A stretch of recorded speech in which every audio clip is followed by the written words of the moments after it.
What up, what up, what up? Welcome to another episode of New Orleans Basketball, New Orleans Network podcast. As always, I am your host, Raphael Rattler, joined by my fellow little brother, Garrick Raphael Rattler. What's popping with you, bro?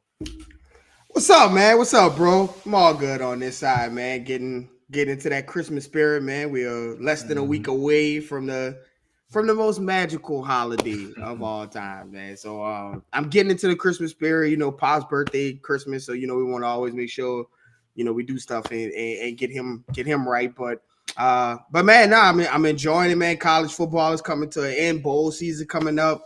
NFL is getting to the day. Hey, shout out to the Saints for getting another dub. Shout out to the Saints. Yeah, man. You gotta wins are tough to come around, especially in the city of New Orleans, apparently. So you want to celebrate all of those wins when you get them. But yeah, man, and listen, the NBA is in full effect.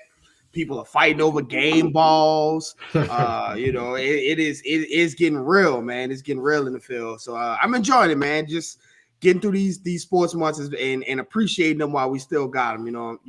So how's everything on your side, man? Everything is blessed, like you said, just trying to get through the holidays. I feel like as a kid, like the wintertime and holiday season is like what you look forward to. As an adult, it's kind of stressful because you got to spend a lot of money on gifts.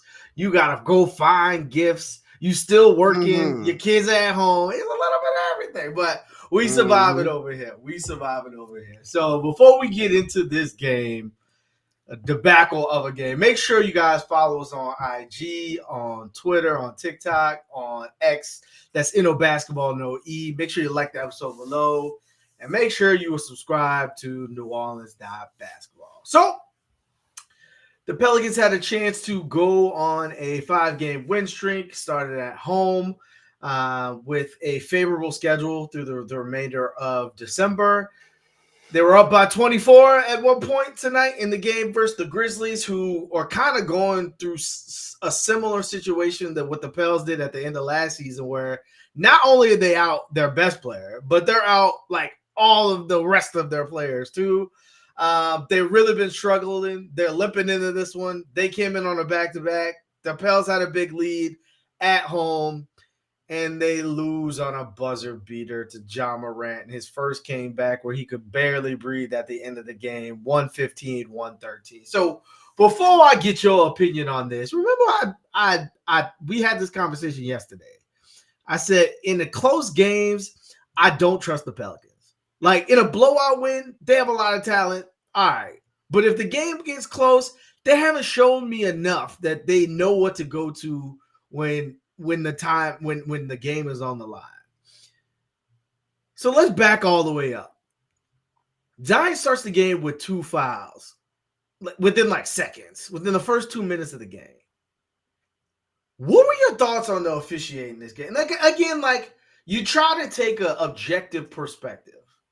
But if you watch how this game was officiated all throughout, from start to finish, I tweeted out the way that the ticky-tack fouls were getting called on one end, but then on the other side, things were clearly Bismack Biyombo did a spin-a-rooney salsa in the paint, and somehow there was no travel call. Just blatant stuff. I tweeted, I was like, Willie Green needs to get a technical. Because if not, this is going to go on all game, and it went on all game. What were your thoughts on how the game started up? Zion gets put on the bench early, doesn't get to put an impact. Doesn't really matter because the Pels build a lead. But ultimately, you come to this end. What were your thoughts on the officiating altogether? I've been calling for Willie Green to get a technical foul for a while now, and it's a twofold reason why. Number one, obviously, the difference between what Zion has to play through versus what he gets called. I mean, listen, like you said, we try to take an objective look and try to take a step back from, seeing the game through a certain lens, right? But there are certain things that's like, come on, man. Like the Zion, and I think that's the thing that most people who have the gripe with the officiating when it comes to Zion are upset with. It's not that they're asking for like preferential treatment for Zion. It's more about like, see the fact that you are refereeing him differently.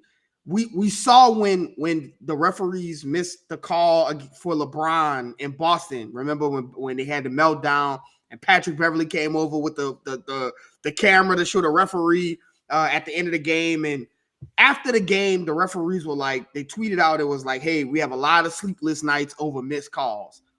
And it's like, just acknowledge the fact that you are refereeing him differently, because some of the calls that he gets against him, are like, if he got that same call, like, you wouldn't be able to finish games on the other side because people would foul out, because the same little ticky-tack fouls that Zion gets called for, he gets hammered on the other side. And listen, again, this guy is young. It's only so often I see people talk about, like when he gets frustrated and now he's cherry picking, right? He's standing on the other side of the floor. And listen, I understand that. We've had a podcast, a whole episode about that, right? About him getting back on defense and being upset with the ref. But at a certain point, it gets to you. And like, I can hear it in the Smoothie King Center. You can hear it from the fans. You can hear it from the Pelicans bench. It gets frustrating after a while, after you keep getting these ticky-tack calls on Zion. But Zion gets hammered and he gets fouled a lot. And then it snowballs into a lot of things. It snowballs into Zion fussing with the refs and not getting back on defense. It snowballs into other players around getting called for fouls and them being upset because Zion isn't getting the same call. And it just seems as though this is something that, Shaq dealt with. It's something that Giannis has dealt with. And now Zion is the latest, to where some of the things, a foul is a foul. It doesn't matter if the guy is big or the offender is small, or they play through it and they don't foul. I mean, they don't flop and things like that. At some point, a foul is a foul, and you have to call it the way. So it was really tough to see Zion get taken out of a game so early for such, calls that if he could get it on the other end, there would be no argument, but there isn't those same calls. So it was tough. And listen, that takes you out of your rhythm. Like, it's on Zion to get your rhythm back and get back into games and get more, get more activated and get more involved in the offense. But it takes you out of your rhythm. It takes you out of everything, especially when you can on the defensive end. You don't know how much pressure you can put on, how much body you can put on the driver. And it's just a mess. So this game in particular, it was tough to see him get those two early fouls, and it kind of threw him off for the rest of the game. Yeah, I'll go you one better. Like, from what I noticed, I still don't think that the NBA knows how to ref Zion yet. Because, like, one game, like you said, like, if you called it how it should be called, you'll probably foul out the entire other team, like they did versus Minnesota with Rudy Gobert. Like, some games it's that. Some games it's like, well, and Charlotte. Right. Some games it's like, well, we don't want to call anything, so we're going to let it be a bloodbath on the court because we want to let it go either way. And then you get games like tonight where all you got to do is kind of throw your hands in the air and you get a foul. But Zion, on the other hand, has to get chokeslammed in order to go to the free throw line. Now, here's my rebuttal to the officiating, because everyone's always going to complain about the officiating, even when you win. It's just a thankless job. Our older brother is a collegiate officiator. We get it from that end. Here's where I have an issue, and we're going to talk about this later in the show. There was a time in this game where, you and I talked about it. Okay, they were calling fouls for Ja. They were calling fouls for Jaren Jackson Jr. They were forcing the issue. Zion got in early foul trouble. When he got back in, it should be like the Marshawn Lynch interview. He gonna go over and over because you forced them to have to call it on the other end because you are doing the same thing when you're on offense. And when Zion got back in the game after getting those first couple fouls, 3 fouls, he was doing that. And they were calling fouls. And then they stopped giving Zion the ball. And even though BI was cooking and CJ was cooking and BI had the precision dunk and CJ had the headshot 3, like you had all the things going, you weren't forcing the Grizzlies to be in foul trouble, or Jaren Jackson Jr. to be in foul trouble. So then when Jonas got in foul trouble, who we'll talk about later as well, who was cooking in the first half, you had to go to Cody Zeller because, and we've talked about this, Larry Nance is not available because he's injured. And even then, even when he's healthy, he hasn't been the same player. So you have an issue at the back of big position.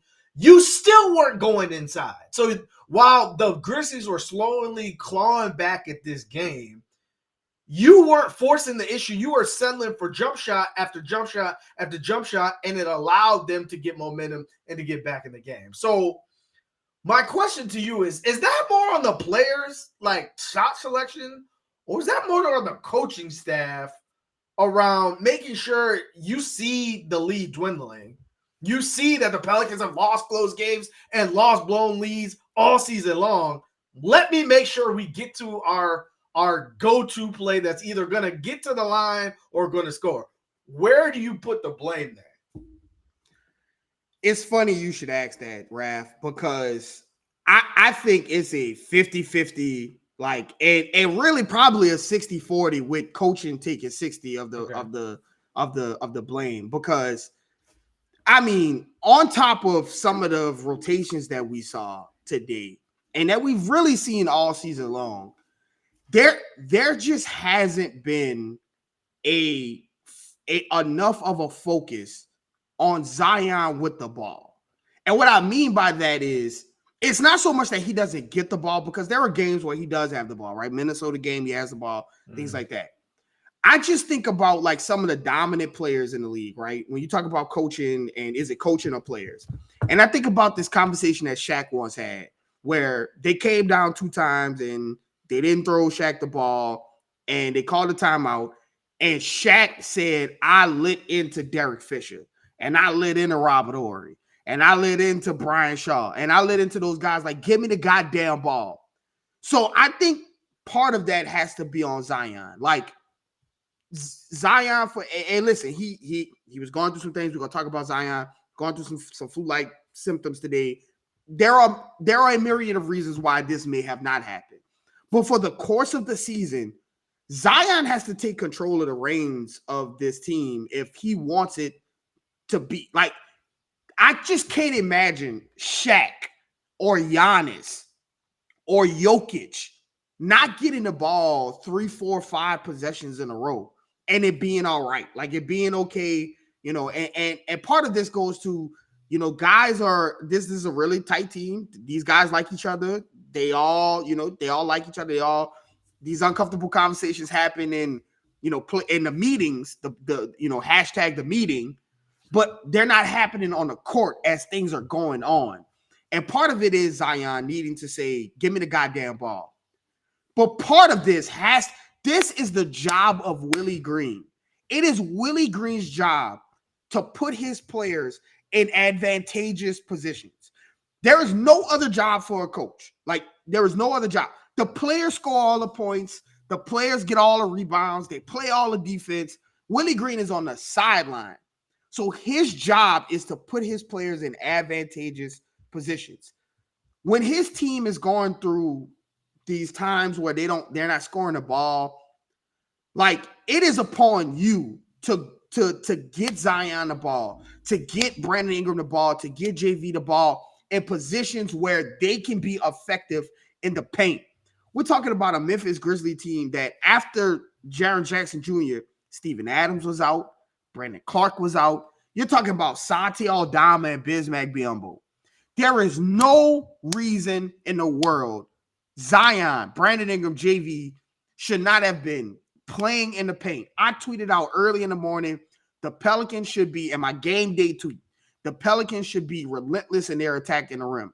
And for a small part of the game, they were. And then in these little pockets of moments, they just decide not to go to what works for them. And they try to get in these shooting contests and they do all these different things that go away from what they're fundamentally great at. And that is on coaching, because it is your job to recognize what is the mismatch. What is your team great at? What is working this evening or this night, this game, this day, and attack it and go to it until the team changes it. Look at the fourth quarter. Taylor Jenkins said, to hell with all of that other stuff we got going on. Give Ja Morant the ball and everybody get the hell out the way. And they went to it, and they went to it, and they went to it, and they went to it until the game was over. And they literally won the game going to what was they were great at. And for some reason, Willie Green just he could. We talked about the non-BI Zion minutes. We've talked when both of them are on the bench. We've talked about the lack of Jordan Hawkins not playing. Trey Murphy only played 20 minutes tonight.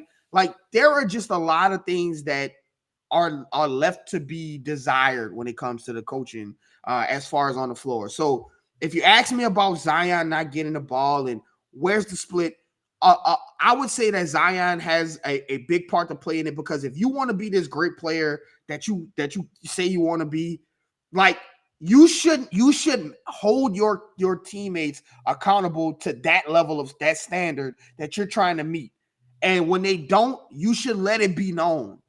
But a lot of this has to do with Willie Green and some of his coaching, some of the things that he does on the floor and the way that he doesn't really seem to get, attacking mismatches and reading the room of the basketball game. He's still growing and learning through that. I get it, but it's costing the Pels some games where they should win handedly. A 24-point lead at home with all your players playing, with all their players out, and Ja Morant just coming back from a 25-game suspension. There is no reason for the Pelicans to lose that game other than some of the coaching challenges and some of Zion's, inability to get going because of foul trouble, because of being sick, or whatever the case is. All right. I want to tap into both of those things. So from the coaching standpoint, let's start with the rotations, right?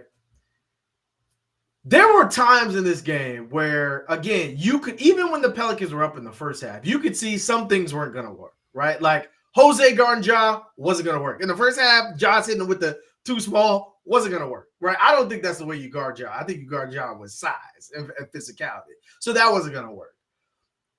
Najee's jumper wasn't working from that standpoint as well. Like, and again, this is why the Pelicans have a lead for the most part. Now, they got punched in the mouth in the third quarter, but even in the second quarter, you could see sometimes in this game, this is not going to be the players that get us going in this particular game. Like, I think Najee had like 5 points and Jose had like 2 points, something like that. At that point, you mentioned it. Like, why not give the ball to Zion in a situation where if they're going to send 2 and 3, fill the court with shooters so that they're forced to do something else, like a Jordan Hawkins. That's what Taylor Jenkins did. Right, that's exactly what they did, right? But that wasn't the adjustment that the Pelicans made, right? Like, the Pelicans saw JV cooking in the first half. And again, I think part of it is, yes, JV, you need to demand the damn ball. Like, there was times where they threw him the ball in the first half. He took like 5 dribbles and was like, oh, nobody's going to double me? Oh, this is 2 points, right?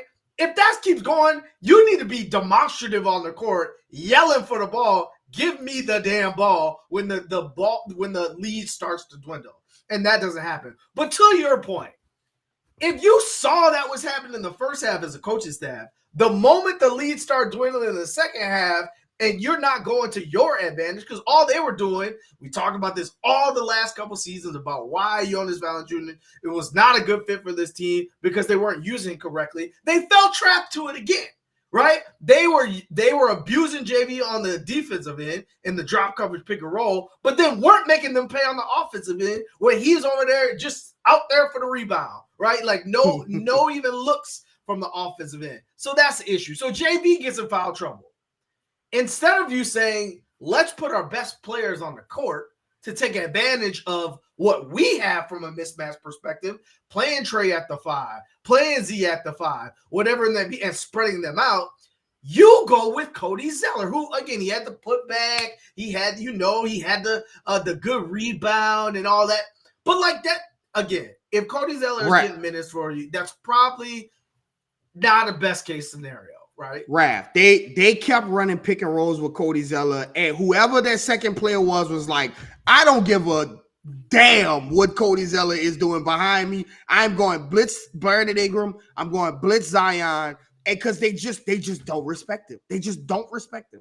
Right. So you're playing 4-on-5 on the offensive end. So you're not taking advantage of your mismatch on that end either, right? When you just have another guy out there. And so at some point, you got to take a look at all the weapons in your arsenal. Like literally, okay, if you want to say Jordan Hawkins wasn't built for the moment, high pressure TV, Ja Morant's return, maybe he struggles with dribbling the ball. I don't know. If you want to rationalize it that way, by all means. But for Trey Murphy to play 20 minutes in a time where, again, it's not like anybody. Jonas had double-digit rebounds, and that was it. Cody Zeller had 6. You telling me he's that much better of a rebounder than Trey Murphy for what Trey gives you on the offensive end too? Jose, for all that he does, this was not the game for him. So whatever Jose was doing defensively wasn't working on Ja, and also he wasn't giving you that floor spacing that Jordan Hawkins would have given you, or giving you those 3-pointers that possibly would have gone in had Jordan Hawkins played. So I like you say, like, continue on. Like, it's just a lot of coaching mistakes. There's just a lot of confusing pieces. And like the thing that kills me, and again, we talk about it, the benefit of having a deep team is not just being able to withstand injuries, is being able to use them to win games. Dyson Daniels played 13 minutes and was a plus 17. Like there was a reason why the Pelicans went on that long, like it was like 28-2 run, because Dyson was locking up. To take him out of the game for favor, like he even hit a 3. So if he's gonna hit a shot here and there, like you might as well leave him. Like he's a bigger body defender that obviously is making it difficult for the other team. And then he just goes to the bench, right? So then you go away from the things that are in your favor to play into the other team's hands. At no point are you forcing the issue, or you're just watching your lead dwindle. And so I just think there's some issues to be ironed out. Again, like Willie Green hasn't had a whole lot of games where his entire roster has been available. But to your point, like this is a learning lesson for the players to kind of know when you need to take over and when you need to, say the friendliness to be damned. This is the best thing for the team right now. But on the other end, like they've got to be put in better situations. They've got to be put in better lineups and rotations that make sense on that end. Now, from the Zion side, there's 2 things, right? So we've had the Pelicans have played 2 national TV games, and one was a blowout versus the Lakers. That was embarrassing. And one was a blown 24-point lead. That's been embarrassing. And each one of those, Zion did not have his best game. So, yes, he had flu symptoms. Yes, he wasn't getting the ball. Like you and I talk about it. When Zion's just sitting in the corner, I'm just looking at the screen like, what is happening right now? That is not the best place for Zion Williamson to be at any point in time throughout the game. When that happens, I don't get it. But to your point, like you can kind of see it on the court when BI's cooking. It was like, okay, give you the ball, BI, you go do it. When CJ's cooking, you're searching for CJ. I don't see a whole lot of Zion just went to the rim, and yeah, he missed, but all 5 people and the bench players and Taylor Jenkins all jumped at him. So JV got the rebound and put it back. Like, I don't see, okay, next possession, we're going to do it again. Like, I just don't see that piece of it. And some of that's on Zion to take the ball and force the issue. But the other, it's for Willie Green to put him in good position. But here's my argument with Zion. If they're not going to play through you, the way that you grab hold of the team as a leader and grab hold of the 1A alpha as the scorer is you find ways to score even when the ball is not coming directly to you. We saw it earlier in the week. We don't have to look that far away. He was getting offensive rebounds and defensive rebounds and forcing the issue up the court on the in transition, or on the offensive end, getting the offensive rebound and putting it back up and getting his points that way. You didn't see that tonight. And that's too big of an issue for him, because that's something that should come every game. You're too athletic. You could jump too high. You're too strong to let Saldi Alzama beat you on the boards when JV misses a layup. Like, that's just want to. Like Josh Hart used to say it all the time. Want to is the biggest part about rebounding. And so for Zion as a leader, you want to be that guy. You need to dominate the boards every game, not 2 out of 5, not 1 out of 10, every game. And so I can't really give him a pass either. I think it's a problem from both the coaching perspective, because there's like, okay, everyone fill it out, everyone get their touches. And on the other side, it's like, Zion, you just got to want to be better. Where's your thought process on Zion kind of shrinking in some of these big games? Hashtag keep the Pels off national TV. That's I am there with it. Keep the Pels off national TV until the playoffs start, because it just seems like when these guys get on national TV, they just, for whatever reason, whether it's a blown lead or a blowout loss, they just the moment gets too much for them at some point. And listen, Zion just. There are some games where it is remarkable how uninvolved Zion is, and whether it be from his, it's his fault or the coaching staff fault. I just go back to these same questions I keep asking. Could you imagine like Giannis being in the corner for like long stretches of the game, or like Luka Doncic being long in the corner for long stretches of the game while Kyrie is cooking? There has to be more activity when the ball isn't coming your way, whether it is cutting, whether it is demanding the ball in the post, whether it is going get the ball from the takeout, from inbounding, or whether it is like you just saying to hell with it and like causing a ruckus like on the bench or whatever. If you want to be this great player that you have the ability to do, sometimes you got to step on toes. Sometimes you gotta rub people the wrong way, but you gotta assert yourself, because it's obvious that when the team gets a certain flow going, like that you get phased out. And the only reason that it happens is because you allow it to happen.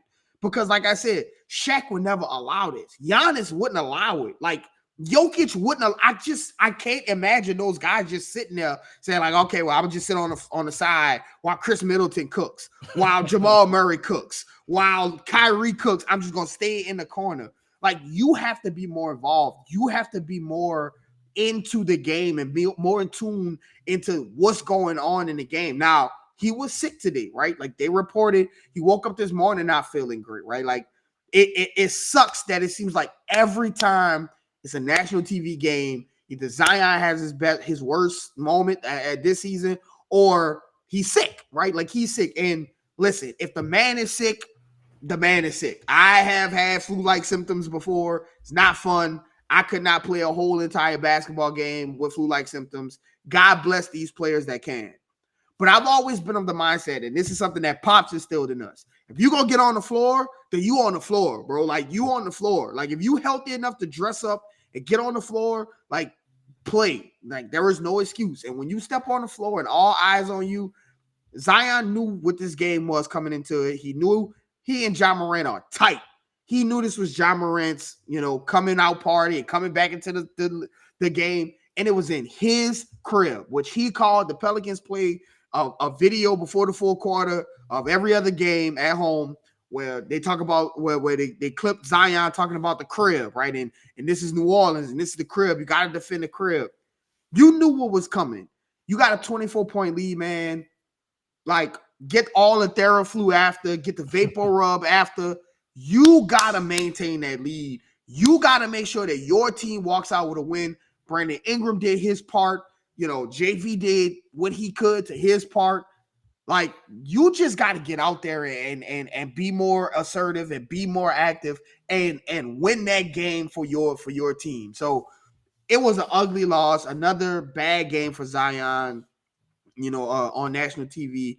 And I'm just at the point where it's hashtag keep the Pels off national TV until we figure what's going on with the late game offense, the late game defense, and Zion in these big games. Listen, the Pelicans can't keep losing the same way. You cannot keep losing. But look at what Brandon Ingram had to do at the end of the game.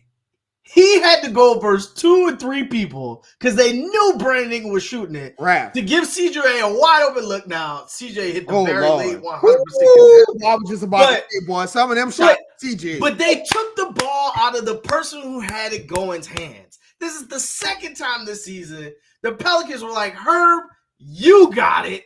Just go stop the man you can't do this. Like the Pelicans don't. It was all last year. Paolo Banchero, Shai Gilgeous-Alexander, Anthony Edwards. Like you could go down the list of people who have gone one-on-one with Pelicans defenders.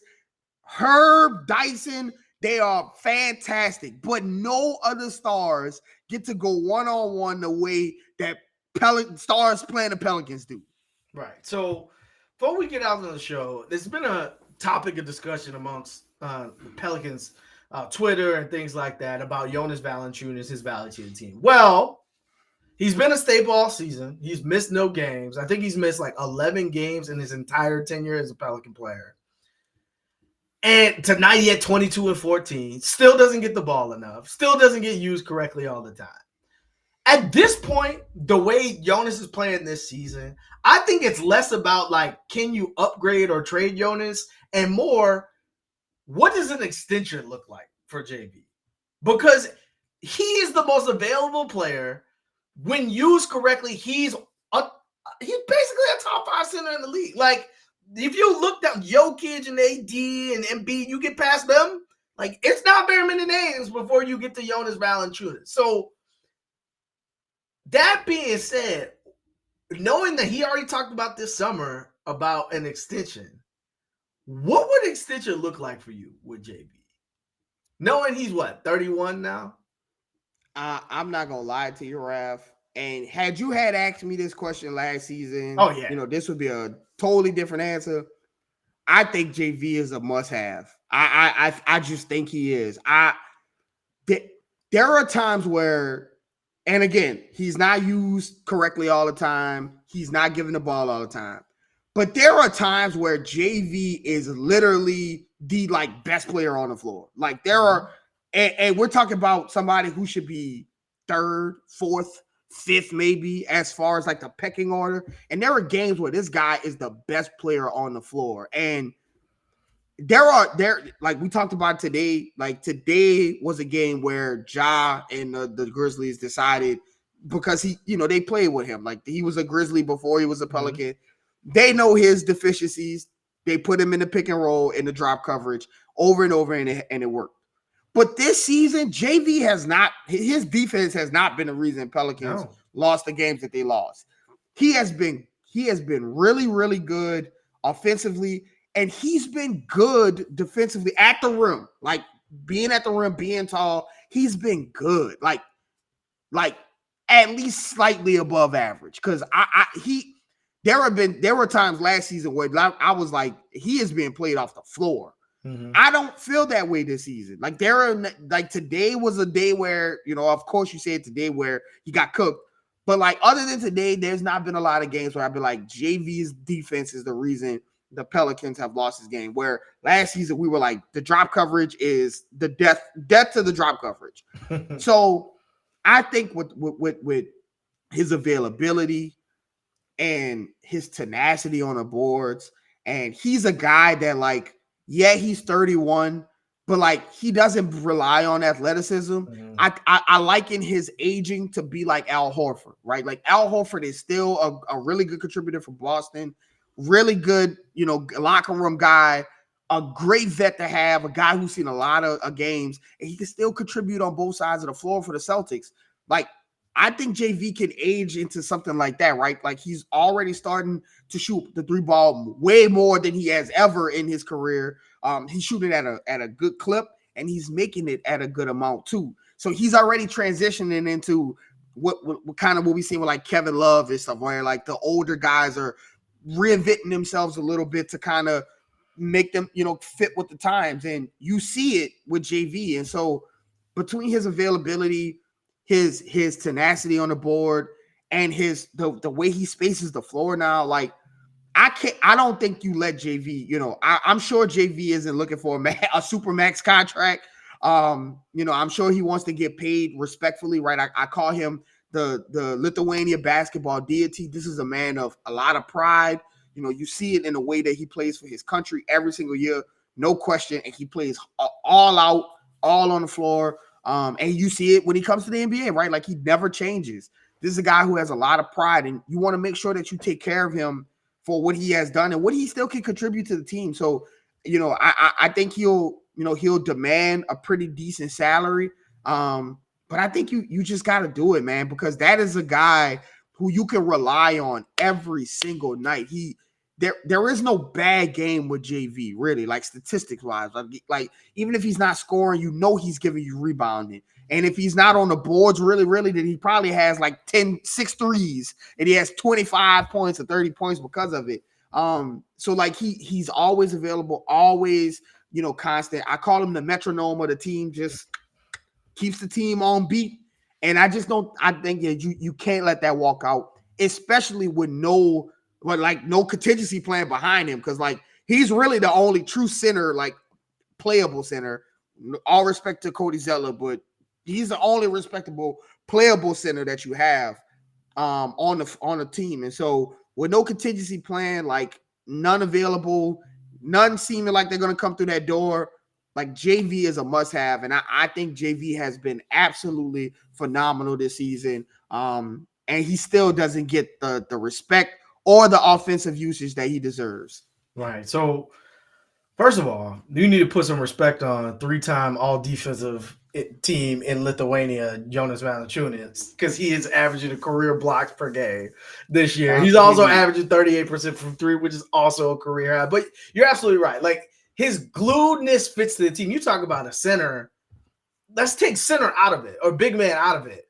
If JV wasn't on the court every single night, who do you trust to lead the team in rebound? Any given night, there's not a name. There's not one. Point. Like, so it has nothing to do with them being sick. Josh Hart was a hell of a rebounder. Like, he would be the second best rebounder on this team. Like, that's an issue in itself. And again, even when Larry Nance is healthy, he's not getting rebounds like that. So I still think there's a glaring hole on this roster that needs to be addressed at some point. But you're absolutely right. Like, he fits this team well. The things that they've asked him to do in terms of participate more on defense, spread your game out. Like, you're not going to get more athletic. I've been saying this for 4 years. You ain't get more athletic the further you get past 30. So you might as well get better on the 3. And you saw it again. He's 11th in the NBA in double-doubles. Oh, by the way, he had another double-double tonight with 22 points. So, like, you're not going to find me the upgrade that is not gigantic of a salary that's available for trade that the Pelicans can go say, yeah, here are some first-round picks to go get that. That player does not exist. You're not upgrading from JV. So I think an extension makes sense. Now, what that figure looks like, I think it probably should look close to what he just had. Like the $15 million a year, that's like an average starting center rate. And as the salary cap goes up, like that's going to look like a good contract. To your point, he'll probably age well from that mindset. But getting rid of him at this point, I don't think it's an option. I think you're looking at reserve bigs from here on out as you look to kind of show up the roster from that standpoint. So without JV, I don't know whether I think this team would have multiple more losses. Like, I don't think it would be one of those things where like, oh, they'd be okay without him. I think he is a big cog to what they've been able to do so far while they've battled through injuries and everything like that. So it'll be interesting as the season continues to play out. Tonight was a terrible loss. There's no excuse about it. Like, you blew one on a national stage versus a depleted team versus a back-to-back team versus a star who ain't played in a long time. You completely blew it on that answer. But the good thing about the NBA, you get another game in 2 days and you get a chance to fix it. So this one loss counts as one. And as long as you leave it as one and don't let it combine That's the sign of a good team. How do you respond after something like that? So you get another beat up team on Thursday with the Cavs, although Donovan Mitchell just went insane the night before. Hopefully the Pelicans don't let her play one-on-one versus Donovan Mitchell, but who knows? What you got left for the people as we wrap up? I know he will definitely be one-on-one with Donovan Mitchell. You can go ahead and say if they want. If it's a close game, you can bet death, taxes, and Pelicans going one-on-one with star players at the end of the game. That is just what it is. So as always, follow myself at Garrick_Rattler. Follow my brother at Raphael_Rattler. Follow the page at NO Basketball No E. Almost forgot. You never know what people are going through, so give someone a smile today. The Pels are back in. They back from the in-season tournament, trying to put these wins together. Tonight was a horrible loss, but like you said, you got another chance to get a win, get a new winning streak started. And it starts with gathering the troops, figuring out some of this offense, figuring out some of this defense, and beating up on a team and winning against a team who is hurt, who are missing players, and you just got to go in there and take care of business. So as always, appreciate the support, and we'll see you guys next week.